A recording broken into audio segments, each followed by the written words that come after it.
Le maghrib ba'da maghrib dah sembahyang sunat 2 rakaat, nyan sembahyang sunat umat Muhammad 2 rakaat lebih get daripada ibadat umat gata ler tutun.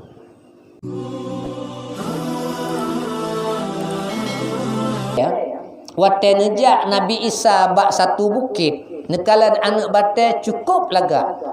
Na anak bate bube guci lebih bacut tu.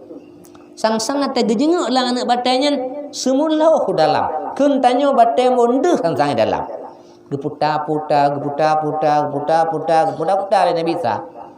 Tengah keputar-putar tup betul bate. Ban betul bate kau reung di dalam. Lah gejenguk kau reung. Boh musabah bak jarong abah memet-met boh sabah meputar-putar boh nyalang nak batai. Dibi salam le Nabi Isa. Assalamualaikum. Waalaikumsalam. So kata long hamba Allah duk natrep de kaino. Ler tuhtun kalung lang nak batai long ibadat kepada Allah.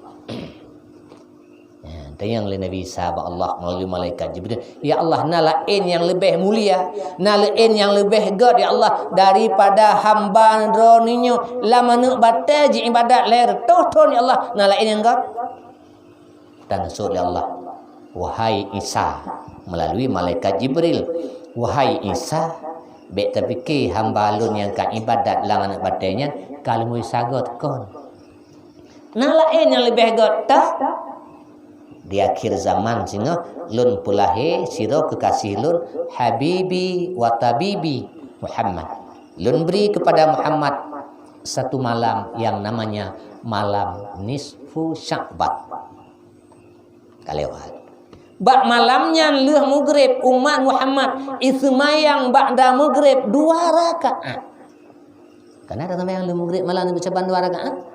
Le maghrib ba'da maghrib dah sembahyang sunat 2 rakaat, nyan sembahyang sunat umat Muhammad 2 rakaat lebih get daripada ibadat umat gata ler tutun. Nah telah tu mehana sembahyang bersa 2 rakaat. Nah tuut kan telah. Nah sembahyang alhamdulillah. Nah kak